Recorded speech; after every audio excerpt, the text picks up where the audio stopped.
it's not that easy to define leadership, and partly because there are different, people have different temperaments, and different temperaments can be leaders. They just do it in different ways. Now, there's something in common about being a leader, though, and I would say one is that if you're an actual leader, you actually know where you're going, right? Because what are you going to do? Lead people in circles? It's like maybe they'll follow you, but you're not a leader, you're just a charlatan. So you have to know where you're going, and then you have to be able to communicate that, and then people have to trust you, so you actually have to be honest, because people aren't that stupid, at least not for a long period of time. And then where you're going has to have some value, because otherwise, why would anyone want to go along with you?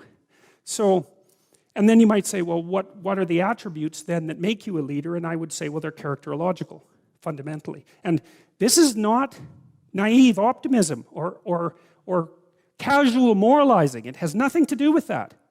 We know, for example, that conscientiousness, the personality trait, is a good predictor of long-term success in most occupations, not all, but most, and that one of the things that's associated with conscientiousness is that people keep their word, they're trustworthy.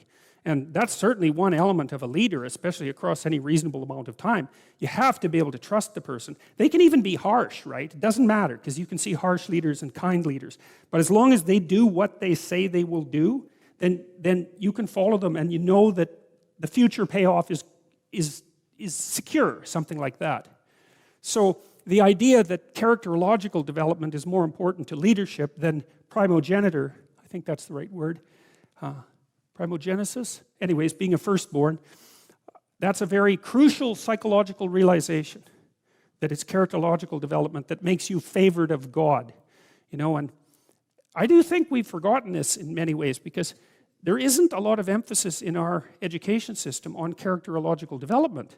And that's very, very surprising to me. I think maybe it's partly because in our fractured society, we can't agree on what constitutes a reasonable characterological goal. So we just throw up our hands and don't educate our kids to any degree at all, especially in schools, about what an admirable person is like, or even let them know that, well, maybe you should actually try to be one, that that's actually the most important possible thing that you could learn, right?